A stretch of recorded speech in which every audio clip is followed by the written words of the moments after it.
Damala lo wolila Bamako kono kasira wolola Damala lo ye wala mini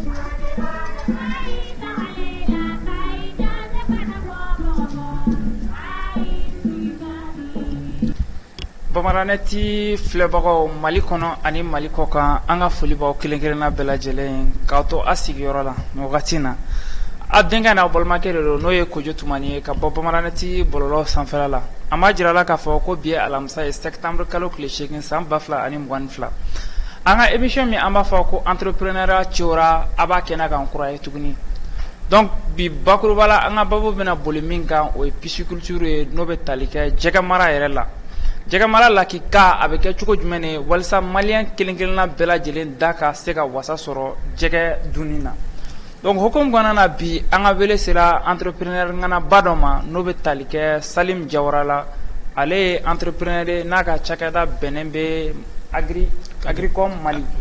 page Facebook dɔ b'a bolo n'an b'a fɔ a ma ko Agricom Mali a b'o entreprise ɲɛmaya la a bɛ baara caman kɛ jɛgɛ mara dɔrɔn tɛ an ye k'a fɔ a bɛ hali jardinage fana kɛ jardinage hors sol bio a b'olu fana caman kɛ o tɛmɛnen kɔfɛ a bɛ formation fana kɛ mɔgɔw kun o n'a ɲɔgɔnna caman bi an ka wele sera a ma a bɛna sigi a bɛna walawalali kɛ pisciculture kan puisque an ye k'a fɔ bac hors sol o de développement cayara kɔsa in na Mali kɔnɔna na jɛgɛ maralaw cayara nka an tɛ ka se ka nimisi wasa sɔrɔ jɛgɛ kɔni dunni na m'o kɛ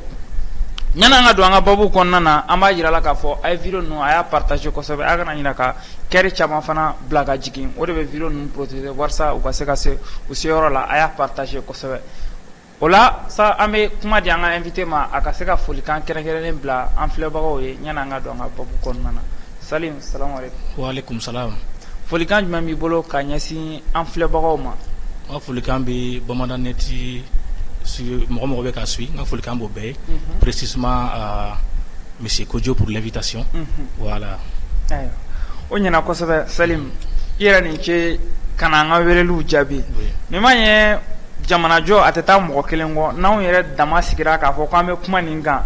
an b'a dɔn k'a fɔ an bɛna an da sagona ko kɔni fɔ nka mɔgɔw jimi sira fana an bɛn'o fɔ mais min y'a lakika ye an tɛna se k'a fɔ fo an ka mako de ka jɔ entrepreneur la olu min b'a baara domaine kɔnɔna na comme kɔnɔna na an ka wele ser'i ma i nana jaabi a diyara an ye kosɛbɛ Salim o la an bɛna don an ka babu kɔnɔna na joona joona donc an b'a ye k'a fɔ pisciculture n'o bɛ tali kɛ jɛgɛ mara la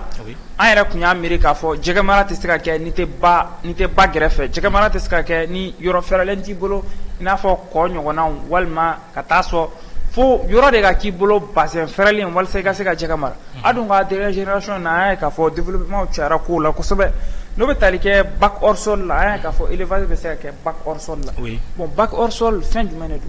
Effectivement a yirala k'a fɔ ko n'a tun fɔra ko jɛgɛ mara maintenant mɔgɔ caman de tun bɛ siran parce que a musaka bɛ bonya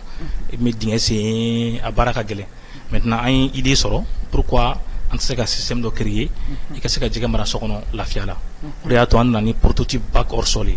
donc an ka bac hors sol in an b'ale dilan ni jiri de ye ka système de plomberie k'a la ka basi k'a kɔnɔ maintenant a bɛ se ka sigi yɔrɔ bɛɛ sɛnɛso sanfɛ garage kɔnɔ couloir kɔnɔ yɔrɔ ka di ye i b'a sigi i bɛ jɛgɛ mara lafiya kɔnɔ voilà. Ayiwa an ye faamu sɔrɔ bac hors sol la bon bac hors sol est ce que ale jɛgɛ mara ni duguma jɛgɛ mara ninnu fana lahalaya bɛ cogo jumɛn danfara jumɛn b'u ni ɲɔgɔn cɛ. Voilà bac hors sol ni dugumala ta différence ye min ye bac hors sol ye système intensif de ye produire sur un espace restreint avoir un rendement souhaité ka jɛgɛ mara yɔrɔ dɔgɔmani kɔnɔ ka sɔrɔba kɛ bac hors sol nana o de kama ale sɔrɔ ka bon ni maintenant étang ye o de y'i ka dingɛ sen ka jɛgɛ mara kɔnɔ par exemple an ka bac hors sol kɔnɔ an b'a conseiller mɔgɔw ka jɛgɛden 83 mètre carré kɔnɔ mètre carré kelen kɔnɔ jɛgɛden 83 o de bɛ bila bac hors sol kɔnɔ mais ni étang don san 20 dɔrɔn i tɛ se ka tɛmɛ 20 kan. étendu voilà i n'a fɔ kɛnɛ jalan kan voilà ba kɔnɔnaw na kɔ kɔnɔnaw na i tɛ se ka tɛmɛ jɛgɛ 20 kan. i tɛ se ka tɛmɛ o kan a bac hors sol l'avantage dɔ fana ye min ye c'est mobile a bɛ se ka ta yɔrɔ bɛɛ avantage o de hali mɔgɔ min bɛ location na i bɛ se ka jɛgɛ mara don min na n'i bɛ waati sera i bɛ ka fɛn fara ɲɔgɔn kan i bɛ taa n'a ye. k'i to location na ka jɛgɛ mara. oui très simple. tiɲɛna o tɛna kɛ degun ye jɛgɛ kasa est ce que a kasa tɛna sigi ɲɔgɔn tɔɔrɔ. non kasa t'a la on conseille ka ji falen dɔgɔkun kɔnɔ siɲɛ kelen voilà kasa t'a la jɛgɛ mara ni activité agricole caman tɛ kelen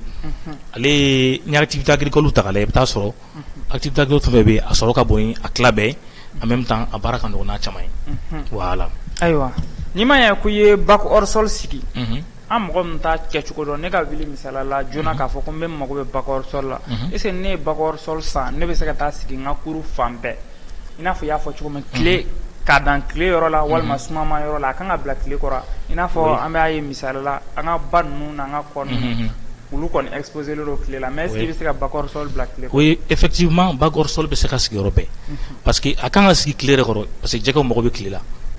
le soleil fertilise l'eau an bɛ mɔgɔ conseiller yɛrɛ u ka to ka fɛɛrɛ kɛ tile dɔɔni ka ji sɔrɔ n'a ka di i b'a sigi tile kɔrɔ panpanpa a tɛ foyi kɛ voilà mais a tɛ dilan a composant ninnu misala mana ninnu est ce que n'olu chaleur wulila jɛgɛ kan a tɛ effet dɔ di jɛgɛ ma ni jɛgɛ bɛ ji la ji tɛ chauffer o ni jɛgɛ bɛ ji mun kɔnɔ a tɛ chauffer e mago bɛ e ko ko température a température tɛ élevé ka se degré dɔ la i b'a ye i bɛ yɛlɛn sangato sanfɛ bac hors sol sigilen bɛ yen ni samara t'i sen na i sen bɛ chauffer mais ni i bɛ n'i tɛgɛ don ji la i b'a ye ji température ka ɲi jɛgɛ de b'o kɛ c'est visqueux et gluant jɛgɛ yɛrɛ farikolo o yɛrɛ de bɛ c'est à dire nin fɛn ninnu produit ka ji couleur kɛ vert ye donc a caractère yɛrɛ c'est réfléchissant voilà c'est ça ah ok an ye faamu sɔrɔ o la mais an y'a ye k'a fɔ kɔsa in na fana bac hors sol tɛmɛnen kɔfɛ a ye fɛn caman sigi sen kan i yɛrɛ ko i bɛ jardinage kɛ misala la sisan jɛgɛ balo yɛrɛ bɛ cogo jumɛn bac hors sol kɔnɔna na jɛgɛ balo wa oui effectivement jɛgɛ balo bɛ yen jɛgɛ balo saba de bɛ yen dɔ ye skirting ye dɔ ye biomari ye dɔ ye samalaɲɔ ye o bɛ dilan yɛrɛ fɛ yan Boubacar Diallo ka usine b'o dilan maintenant Sékou Sira la voilà donc o aliment ninnu olu de bɛ di jɛgɛ ma bac hors sol kɔnɔ i n'a fɔ bassin kɔnɔna na maintenant i b'u di jɛgɛ ma kalo 4 kalo 5 kɔnɔ i b'i ka récolte fɔlɔ kɛ voilà ayiwa an ye faamu sɔrɔ o fana na o bɔlen kɔ a la jɛgɛ ka entretien a bɛ cogo jumɛn de n'i ye jɛgɛ bila bac hors sol kɔnɔna na i kan ka tile joli de kɛ walasa ka se ka ji in falen voilà n'i ye jɛgɛ bila bac hors sol kɔnɔ an b'a fɔ mɔgɔw ɲɛna u ka ji in falen dɔgɔkun o dɔgɔkun voilà par exemple n'i y'a don lundi i b'i programmer presque bɛɛ bɛ temps sɔrɔ dimanche donc i bɛ programmer dimanche i b'i ka vidange kɛ a man gɛlɛn c'est pas compliqué système de plomberie b'a la voilà ayiwa an ye faamuli sɔrɔ o la une semaine kɔfɛ n'i ye jɛgɛ ka vidange kɛ est ce que o ji in an y'a ye k'a fɔ nafa b'a la oui bien sûr nafaba de b'a la parce que i b'a dɔn plante mago bɛ fɛn saba de la diɲɛ kɔnɔ f'o ma ko NPK azote phosphore potassium et plante fɛn fɛn dɔ diɲɛ kɔnɔ a mago b'o saba de la pour que ka développer maintenant o composition saba bɛɛ bɛ jɛgɛ ka ji na c'est pourquoi an ye laɲini kɛ ka ji in récupérer ka système de récupération kɛ maintenant ka jardin bio hors sol kɛ n'a ye donc bio hors sol donc i bɛ jardin kɛ so kɔnɔna na engrais tɛ k'a la foyi foyi a bɛ sɔn ni jɛgɛ ka ji ye wa développement ka teli i n'a fɔ engrais bɛ kɛ min kɔrɔ cogo min na jɛgɛ ji kelen kelen bɛ se ka engrais produit voilà a bɛ c'est plus efficace que l'engrais minéral a efficacité ka bon n'o ye mais est ce que misala jɛgɛ ji kɛra ka plante mun arroser ani engrais kɛra ka plante mun fana balo est ce que olu ye kelen olu tɛ kelen ye hali conservation yɔrɔ la o tɛ kelen ye n'i ye jɛgɛ kɛ ka par exemple n'i ye jaba kɛ i ka jardin kɔnɔ n'i ye jɛgɛji kɛ ka arroser i ka jaba bɛ se ka mara jusqu'à 5 mois a tɛ tiɲɛ bon tomati ninnu i bɛ se ka 2 semaines kɛ a tɛ tiɲɛ mais engrais kɛra tomati minnu kɔrɔ i b'a bila en 5 jours i bɛ commencer ka wo bɔlen a la voilà o bɔlen kɔ a la ɲininkali min b'an bolo k'a tɛngu i la i y'a yira n na fɔlɔ k'a fɔ i ka citation dɔ kɔnɔna na i y'a yira n na k'a fɔ ko il n'y a pas de chômage en Afrique il y a juste une psychologie de l'erreur engrenée par une mentalité fainéantique pour se faire de l'argent facile. Oui, effectivement, nous avons une page. Oui, effectivement, nous avons une page de document. Il n'y a pas de chômage en Afrique.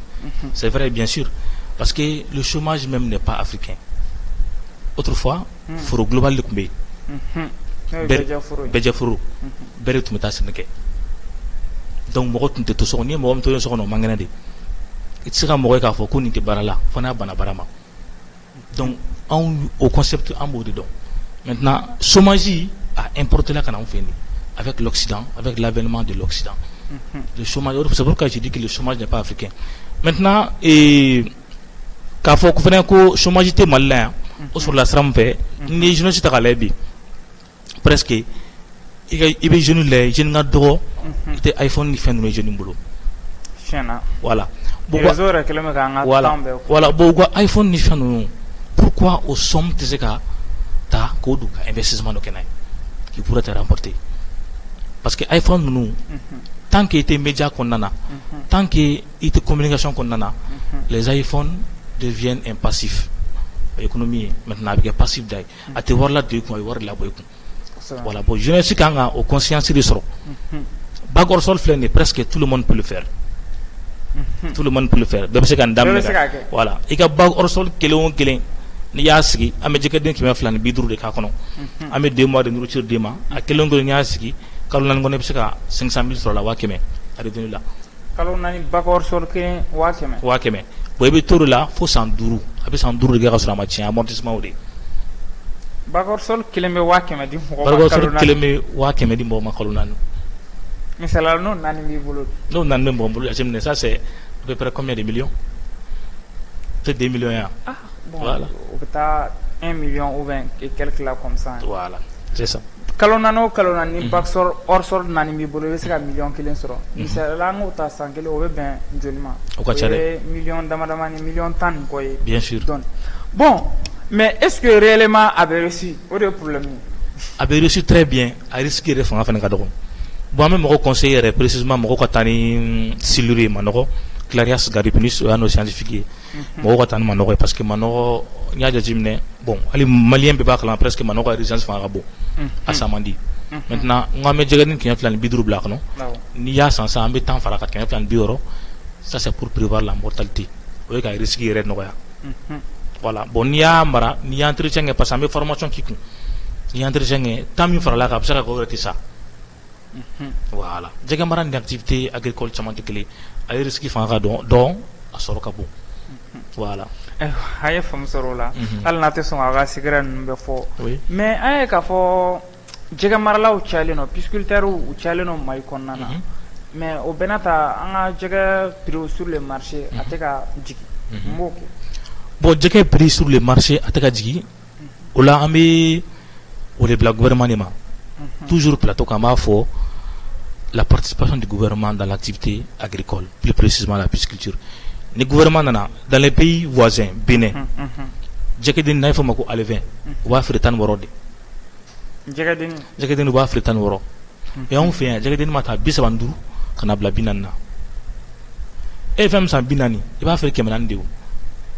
N'i y'a san 16 i b'a feere 200. Bɛɛ bɛ se ka ba jɛgɛ dun o la. 200 tɛ ba jɛgɛ kilo sɔrɔ bi o mais ni gouvernement ye éclosure ɲɛnamaw sigi sisan k'ale bɛ feere 15 16 pisciculteur fɛn fɛn bɛ yen u bɛ kilo jigin o. bon gouvernement bɛ se k'o fɛɛrɛ ninnu sigi sen kan e bolo cogo jumɛn. c'est pas compliqué a bɛ moyen financier dɔrɔn u ka somme dɔ débloquer dɔrɔn ka écloserie moderne sigi c'est pas compliqué et puis c'est pas aussi cher que ça voilà. ayiwa voilà o fana faamuna o bɔlen kɔ a la n'i ma ye ko i bɛna ninnu bɛɛ daminɛ a y'a faamu sɔrɔ a la i bɔra k'a fɔ ne yɛrɛ convaincra k'a fɔ ko bac hors sol nafa b'a la kosɛbɛ ani a tagabolo n ye faamu dɔɔni sɔrɔ a la par exemple sisan ne ka curiosité sɔrɔ k'a fɔ ko n bɛ lancer nin activité in kɔnɔna il me faut quoi. voilà donc bac hors sol yi n y'a fɔ cogo min na an bɛ ale dimension an bɛ min dimension kɛ mɔgɔw ye o ye dimension 2 ye il y a les 3 mètres carrés 3 mètres carrés largeur est 1 mètre longueur est 3 mètres maintenant 3 mètres carrés an bɛ jɛgɛden 200 ani jɛgɛden 50 bila kɔnɔ an bɛ kalo 2 dumuni d'i ma ani formation an b'o kɛ mɔgɔ ye 350 000 maintenant le 6 mètres carrés an bɛ jɛgɛden 500 k'o kɔnɔ kalo 2 dumuni avec bien sûr la formation an b'o kɛ mɔgɔ ye 625 000 maintenant 3 mètres carrés ale rentabilité 4 mois kɔnɔ c'est 500 000 maintenant 6 mètres carrés ale rentabilité 4 mois kɔnɔ c'est 1 million parce que jɛgɛden 500 de bɛ kɛ 6 mètres carrés kɔnɔ a jɛgɛden 500 n'i y'a fɛn k'a suit ka ɲa maintenant i b'a ye jɛgɛ kelen kelen bɛ kilo 1 sɔrɔ ou plus jɛgɛ kelen ye kilo 1 d'i ma jɛgɛden 500 kilo 500 ye kilo 500 n'i ye kilo 1 feere 400 tu as 1 million en 4 mois. ne ma faamu sɔrɔ nin partie in na dɛ misalala i ko a bɛ 6 mètres formation kɛ 500 000 mɔgɔw ye o 500 000 in kɔnɔna na est ce que a tigi bɛ 500 000 in sara ka formation dɔrɔn de kɛ walima a bɛ jɛgɛ yɛrɛ de san ani bac hors sol a b'a sigi a bɛ pratique k'a ye a bɛɛ maintenant 350 000 3 mètres carrés o y'a bɛɛ de an bɛ kɛsu sigi ye kɛsu bɛ san 5 kɛ baara la i bolo an bɛ jɛgɛden 250 bila kɔnɔ ka d'i ma ka kalo 2 dumuni d'i ma a tila ka formation k'i kun. donc ni jɛgɛ in bɔra a bɛ kɛ aw de ta ye walima a bɛ kɛ o tigi de ta. a ye o tigi de ta don o y'ale donné pisciculture kɔnɔna la sa donc n'ale ka jɛgɛ banna sa ni jɛgɛ n'a ye jɛgɛ évacuer n'a ka jɛgɛ feere maintenant an bɛ tila ka na ale fɛn dɔw d'a ma ale fɛn dɔw san bolo donc an bɛ tila ka il va commencer l'activité dans ce cas il sera maintenant un entrepreneur piscicole voilà o faamuna o bɔlen wala an ye k'a fɔ gɛlɛya caman b'an ka jeunes sɔrɔ n'o ye tali kɛ siranya ye fɛn bɛɛ diɲɛnatigɛ kɔnɔ n'i bɛna daminɛ n'i siranna ka fɛn daminɛ dɔrɔn o ye i bɛ échec ta o la déjà parce que confiance ba t'i yɛrɛ kan n'i donna na ten i bɛ échec ta la mun de b'o kɛ bon min fɔ o la c'est-à-dire le plus grand risque dans le monde c'est de ne pas en prendre diɲɛ kɔnɔ fɛn o fɛn bɛ yen n'i b'a daminɛ risque de don i b'a kɛ risque de kan maintenant ni mɔgɔ min jala gɛrɛla ka risque ta avec la connaissance parce que i b'a dɔn maliyɛn fana ka problème ye min ye i bɛna don fɛn o fɛn na il faut se former d'abord a kɛra jɛgɛ ye o a kɛra sɛ o an bɛ formation organiser voilà n'i y'a ɲɛɲini hali ni siran b'i dusukun na ka don a la a siran fanga bɛ dɔgɔya parce que n'i bɛ ko min ɲɛdɔn i ja bɛ gɛlɛya o ɲɛ voilà donc mɔgɔw kana formation suit et ils verront les réalités voilà ayiwa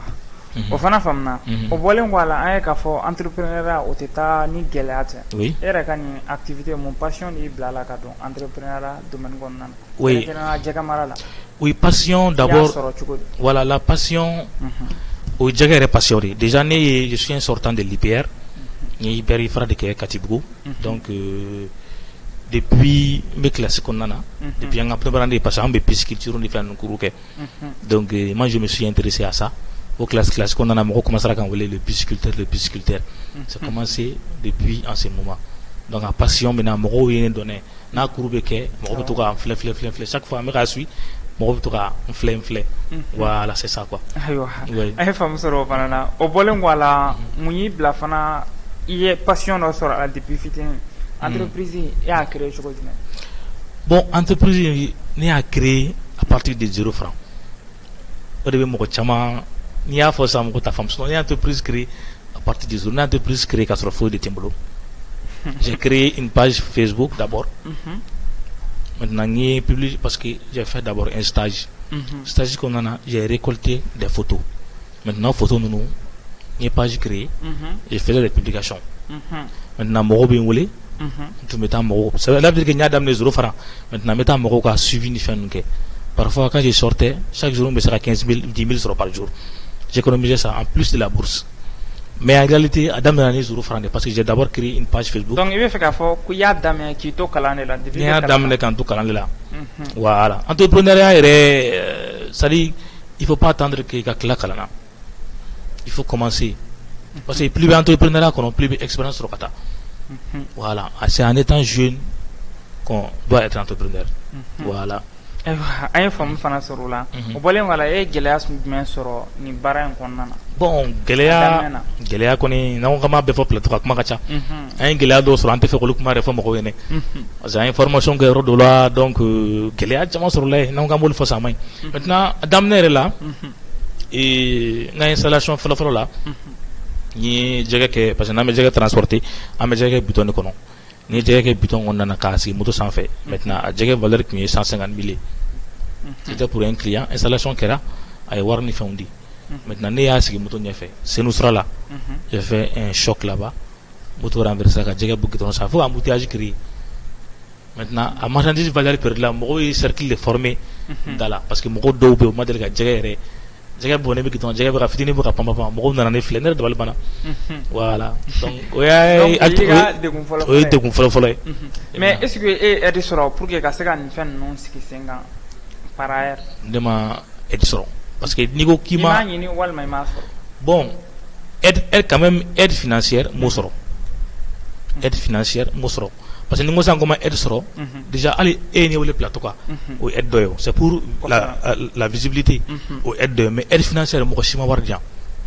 mɔgɔ si ma wari di yan jusqu'à présent mɔgɔ si ma wari di yan donc sur propre fond voilà i ye nin daminɛ voilà vraiment courage ba b'i la donc o bɔlen kɔ a la e ka entreprise in est ce que allié dɔ b'a ni kɔkɔmɔgɔw cɛ i n'a fɔ extérieur mɔgɔw e n'olu dɔw bɛ baara kɛ extérieur mɔgɔw n'u tɛ baara kɛ mais u bɛ tile ban k'an wele parce que mɔgɔ caman de bɛ France Espagne ils veulent ka na ka investir mais u sirannen don maa caman ba de rassuré chaque jour presque mɔgɔw bɛ n wele ka bɔ extérieur la dɔw bɛ n wele ko foro b'u bolo nin yɔrɔ la mais n bɛ ka siran k'a baara Une fois un donc un extrait de mode aucun installation couillé. Voilà. Sinon, quand faut partenariat genre non. Voilà, je suis en partenariat avec personne. J'évolue seul pour l'instant. Donc barakɛ la i kelen de bɛ baara kɛ walima. Moi mɔgɔ bɛ n bolo mais kelen je suis seul quoi, partenaire tɛ n bolo. Voilà, i n'a fɔ ni dɔw bɛ coalition non. Voilà, mais je suis seul. Voilà. Ayiwa, an ye faamu fana sɔrɔ fana na. O bɔlen kɔ a la, i y'a yira n na k'a fɔ i bɛ formation kɛ. Oui. I ka formation a bɛ boli jumɛn de kan? Voilà, formation o ye jɛgɛ mara fasugu. Jɛgɛ mara bɛ kɛ cogo min na. Jɛgɛ sugu jumɛn de bɛ ba kɔnɔna na. Maintenant, jɛgɛ yɛrɛ bɛ mara cogo di, dumuni bɛ di jɛgɛ ma cogo di. An kɛlen don ka formation lancé le 25 septembre. J'exhorte mɔgɔw ka n'u tɔgɔ sɛbɛn o formation na. Donc affiche yɛrɛ bɔlen don le 25 septembre, donc mɔgɔw ka n'u tɔgɔ sɛbɛn. An bɛ formation bɛ kɛ Torokɔrɔbugu. Voilà, donc u ka passer bureau la, bureau bɛ Torokɔrɔbugu 4e da fan fɛ. Voilà, u ka passer u ka instruction kɛ. Voilà, donc an bɛ pisciculture secret bɛ f'u ɲɛna. Pisciculture secret tɛ secret dɔ f'an ye. Bon, mɔgɔw ka taa formation si an bɛ secret fɔ n'a fɔra ko secret. Secret ko dogolen n'i y'a fɔ sisan o tɛ secret bilen o. Secret ye ko dogolen mais secret kelen kɔni bɛ se ka fɔ secret t'an kɔnɔna na i t'o f'an ye. Misaliyala n'i ye perte sɔrɔ entreprise kɔnɔna na. Comment i kan k'i yɛrɛ moraliser puisque an b'a ye k'a fɔ caman b'a daminɛ mais perte bɛ échec dɔw bɛ kɛ sababu ye hali n'i y'a kuma f'u ye bilen u t'u kun don a kɔrɔ quoi. Min fɔ mɔgɔw ɲɛna i bɛ ko kɛ il faut d'abord la passion. Mun de b'a to mɔgɔ caman bɛ don entrepreneuriat ka bɔ parce que passion de tɛ o. Parce qu'on pense que l'entrepreneuriat bien sûr wari b'a la. On ne le cache pas, wari b'a la. Mais d'abord n'i y'a daminɛ i bɛ gɛlɛyaw sɔrɔ. Mɔgɔ caman t'a daminɛ ni passion de. Il faut avoir la passion du métier, l'amour du métier. N'o b'i la, hali n'i ye gɛlɛya sɔrɔ i bɛ gɛlɛya in surmonter. Voilà, kana don ko la ko wari b'a la. Wari bɛ activité bɛɛ la. Voilà. Ayiwa, o bɔlen kɔ a la n y'a ye k'a fɔ est ce que aw kɛlen don ka fɛɛrɛ tigɛ walasa don n'a nataw la maliyɛn bɛɛ ka wasa jɛgɛko la. Oui, o politique yɛrɛ de b'an bolo. Ni mɔgɔ caman ye n ka page consulté, ne ka politique c'est un malien, un bac pour renverser la tendance de la forte consommation de poissons de mer. N bɛ fɛ ka kɔgɔjijɛgɛ yɛrɛ donni, kɔgɔjijɛgɛ yɛrɛ donni. N bɛ fɛ ka ralentir, hali ni m'a jɔ, n bɛ fɛ ka ralentir avec la politique de un malien, un bac. Voilà. Ok, mais o politique in o bɛ sigi sen kan cogo di? Bon, mɔgɔw, malien, un bac. Voilà, mɔgɔw kana. E de b'a di maliyɛnw ma walima maliyɛnw. Oui, bien sûr, a bɛ di maliyɛnw ma, a bɛ di maliyɛnw parce que an ye installation caman de kɛ. Installation caman de bɛ olu résultats vérifiés don k'a fɔ ko c'est rentable. Voilà, donc mɔgɔw, j'appelle les gens u kana bureau la, u kana u inscrire ka formation suit, u ka bac hors sol san. Voilà, qui commence l'activité. Donc même selon toi, il te faut combien d'années pour que i ka se ka nin projet réaliser? San joli de b'i bolo walasa i ka se ka nin projet kofɔlen réaliser? Bon, on ne parle pas d'années, mais ni réaliser de 4 mois. Il faut tout d'abord débloquer une petite somme. Tu commences avec ça, avec le temps, ça va grandir. Voilà. Fin bébé tenu. An ye faamu sɔrɔ fana na. O bɔlen kɔ a la, message jumɛn de b'i bolo k'a lancer jeunes ma? Voilà, bon. Entreprise yɛrɛ domaine kɔnɔna na. Message min bolo ka se jeunes ma, o ye hali bi n b'o de fɔ. Maintenant, chômage kɔni a tɛ Mali la yan. Chômage T. Et pourtant les jeunes sont. Voilà. Parce que le problème avec le Mali, c'est que on finit les universités sans avoir rien dans la tête, en réalité. Parce que, bien sûr, on finit les universités sans avoir rien dans la tête. Déjà, ni formation. Parce que l'étude, c'est pas la littérature.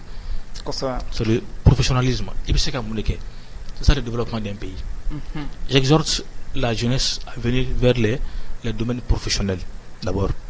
à venir à suivre les différentes formations professionnelles. Pisciculture à Douai, il y a plusieurs formations. Genou qu'on suit, ou Kanana ou apaisanté études Djambauka. Je ne dirais pas que ce n'est pas important, mais ça n'assure pas le développement d'un pays. Venez vers les formations, venez vers l'agriculture, venez vers la terre. Voilà, c'est un domaine très très prometteur. Voilà. Bon, misalala, la citation de Fana, il y a il n'y a pas un fonctionnaire milliardaire. Oui. Mais tu connais ça? Bien sûr, il y a un fonctionnaire milliardaire, mais logiquement, il ne devrait pas avoir un fonctionnaire milliardaire. Je m'explique. Au Mali, nous connaissons les bases du salaire. Même si tu es payé à 1 million de francs CFA, on te paye chaque mois à 1 million. Même si tu ne consommes rien dans ce salaire, il te faut 83 ans pour avoir 1 milliard. Ni te sara. I bɛ sara kalo kalo. I bɛ sara kalo kɔnɔ million kelen. Il te faut là. Il te faut 83 ans pour avoir 1 milliard. Or que c'est très difficile même d'avoir. Voilà. Or qu'il est très difficile d'avoir même 40 ans de service. Il est très difficile d'avoir 40 ans de service. Il peut retraite là. Donc, ça sera très difficile pour un fonctionnaire d'être un milliardaire. C'est pas logique. Voilà, c'est pas logique. Donc, mɔgɔ bisigiyali tɛ mais n'i ye fonctionnaire milliardaire ye voilà. I kan k'a ɲininka kosɛbɛ a b'a ka ressource bɔ voilà bien sûr sinon c'est pas étatique voilà c'est pas étatique bon sisan prospective jumɛn de b'a bolo dans les jours à venir projet jumɛn de b'a bolo nin wagati in na bon an ka projet ye jusqu'à présent nous voulons promouvoir et valoriser le système hors sol via le bac hors sol voilà donc an ka politique ye o de toujours an bɛ fɛ ka bac hors sol in vulgariser fan bɛɛ fɛ malien bɛɛ k'a ta sɔrɔ a la maintenant jɛgɛ yɛrɛ importeli Sénégal jɛgɛ ni jɛgɛ minnu bɛ yan la composition en vitamine ani ba jɛgɛ o tɛ kelen ye o tɛ kelen ye donc an ka politique yɛrɛ o de ye ka ba jɛgɛ vulgariser bɛɛ ka se k'a sɔrɔ da nɔgɔman na an bɛ fɛ ka ba jɛgɛ yɛrɛ kilo kɛmɛ ni 50 ye Mali la yan voilà mais a tɛ kɛ cogoya fo la avec sans l'engagement maintenant de la population du gouvernement ayiwa voilà an ye faamu sɔrɔ o la mais i ka jardin bio hors sol min i bɛ k'a fɔ i bɛ se ka résumé fitinin k'an ye o la voilà jardin bio hors sol ale fɛnɛ ye an b'ale système complet de sigi maintenant an bɛ planche fɛnɛ confectionner ka bâche k'a kɔnɔ maintenant an bɛ bɔgɔ k'a kɔnɔ bɔgɔ min bɛ k'a kɔnɔ a bɔgɔ ni bɔgɔ tɔw tɛ kelen parce que an bɛ bɔgɔ dilannen de k'a kɔnɔ maintenant nɔgɔ min b'a bɔgɔ la nɔgɔ fanga ka bon kosɛbɛ voilà mais culture min y'i diya n'i y'o fɔ an ye an b'o k'a la on fait l'installation complète voilà culture min y'i diya tomati jaba kɔngɔn céleri maintenant i b'olu k'a la i yɛrɛ b'a récolte kɛ tu manges ça à la maison tu manges bio tu manges sain voilà an ye faamu sɔrɔ o la wagati n'a taabolo kama kumakan laban jumɛn b'i bolo k'a lase an filɛbagaw ma walasa an ka se k'an ka baro kuncɛ parce que an ye k'a fɔ wagati kɔni sera kumakan laban il y a une formation le 25 septembre. Donc, venez vous former. Vous pouvez me joindre au numéro 99 21 18 84. 99 21 18 84. Voilà, venez vers la pisciculture. an ye faamu sɔrɔ o la donc i ni ce ka jaabiw la Salim Jawara i n'a fɔ an filɛbagaw an tun y'a fɔ ye cogo min an ni Salim de tun bɛ ɲɔgɔn fɛ ka masala donc ni de tun y'a kulo garisɛgɛ ye pisciculture kan a y'a fɔ an ye cogo min formation dɔ b'a bolo le 25 donc an yɛrɛ bɛna participer k'a lajɛ o bɛ kɛ cogo min na aw kan bɛn an bɛ sigi wɛrɛ wassalam